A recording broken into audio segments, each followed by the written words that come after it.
So far, so good. This is your Election Command Center. We're back, and it's time to take a look at your responses to our question on social media. And this is a follow-up to the conversation that Stephen Anti had about nepotism and whether it's okay to have your family members take up governmental positions, especially if they are qualified and they have the expertise. So we went on social media to find out what people think as well. And Dela Michelle has just joined us. She'll be updating us on what else is trending on social media. Good morning. How are you? Dela, do you have your family member in hard place?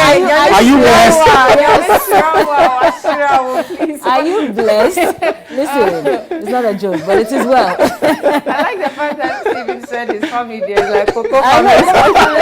I was thinking of what to say about. No, but Coco, there's money there. Oh, yeah, well. Maybe you should go to the farm now and start taking over. But we were able to get, of course, comments from our viewers on social media. Let me start with Facebook, where we had over 400 people commenting on the question that we asked, what you think about having family members partaking in governance. So let me start with Tata Francis. He says, I have the chance, and even my 5 years younger brother will get a position. But you see, the hypocrisy and the dishonesty are just too much when they are in opposition. They condemn family and friends only when they need power badly. And then DK Moses also says, giving jobs to your family members and friends shows that you are a trusted person. Charity begins at home.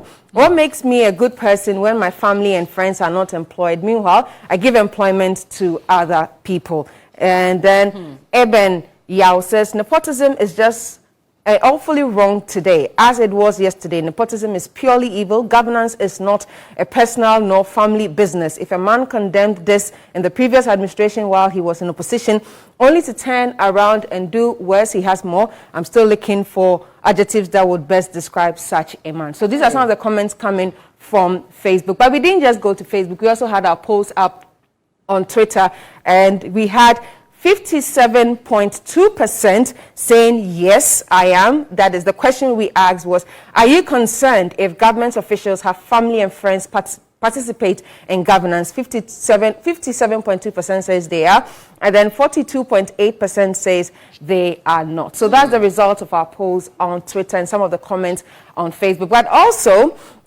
we are in a trend, and let's see what is trending this morning.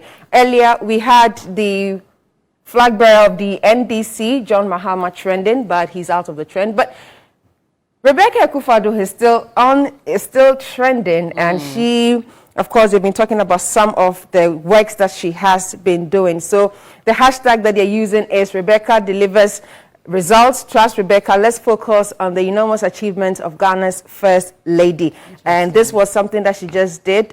She just added 2,000 Ghanaians have been screened, and some referred for various medical interventions through the Rebecca Foundation Health Outreach Initiative. And you see that these comments that are coming up is because of the ongoing PAC meeting that we had. A lot of issues when it comes to GMPC giving a huge amount of money to the Rebecca Foundation. But it will surprise you to know that Ghana is not the only country that is concerned with elections. In Nigeria, Buhari was trending this morning, and the issue with Buhari was that fuel prices have increased in Nigeria, electricity has increased in Nigeria, so we had a lot of Nigerians talking about it. But let me just go straight to our WhatsApp message, and here are some of the messages from our viewers. They say, hi, I am Ima, enjoying your show, fantastic morning. Thank you. And ethnicity is our body politics, will not help us any way. Politicians should stop that. And this is coming from Jibril.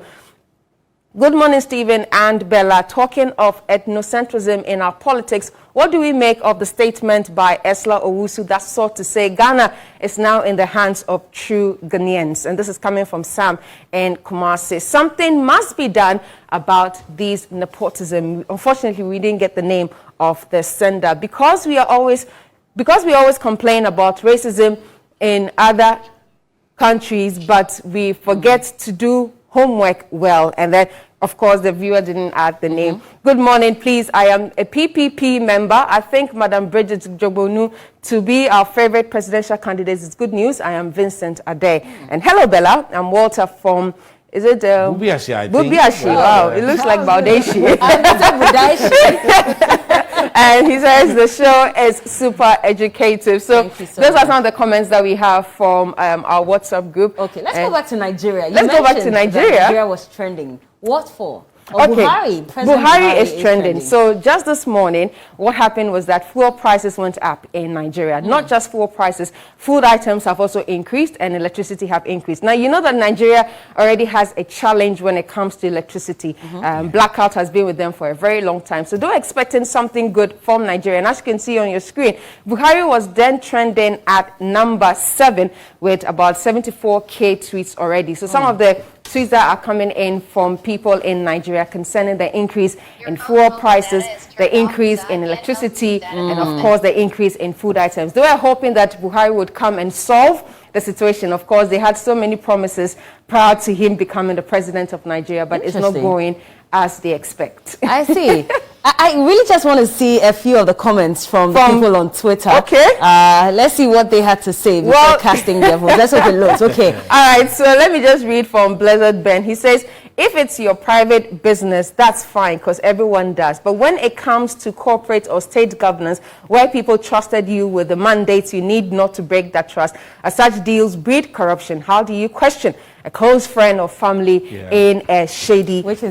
Exactly yes, that was said earlier. Said, And then Nana Rule says, no, I'm not, provided they will indulge in clean contracts, which is benefits will inure to the state in the final analysis. Why not? Even if foreigners are employed to work and repatriate the profits, why do we have an issue when it comes to Ghanaian people? But to create loot and share era of family and friends are over. Maybe there should be a cap on how many family members you can employ. No, well, there shouldn't be. No, there should be a cap because listen, we're all human beings. Are you saying for a fact that if you take up any if you become appointment, my brother or sister won't come in, especially if they are qualified? Yes, This is not just about anybody. I think recently we heard Information Minister Kojo Nkrumah speak about that one. If the person is qualified, irrespective of his relation with government, why not give him that chance? So interesting, right? Bella, we can't wait for you to come into power. They can give us some. You can give us some positions. I will not listen to you. But thank you so much. It's been a really exciting morning. It has. I'm glad that I listened to that conversation about nepotism, and I'll leave you to make that judgment for yourself. Of course, this is a build-up to December 7 as we go to the polls and decide who becomes president. Is MPP going to be retained, or will the NDC come back to power, or any of the other parties as well? There are a number of them. And so as we move along, I'm sure we'll give you more details on that. We will, absolutely. And thanks for staying with us. Up next is the Midday News with myself. I'll be here from midday to 1 p.m. This is nepotism.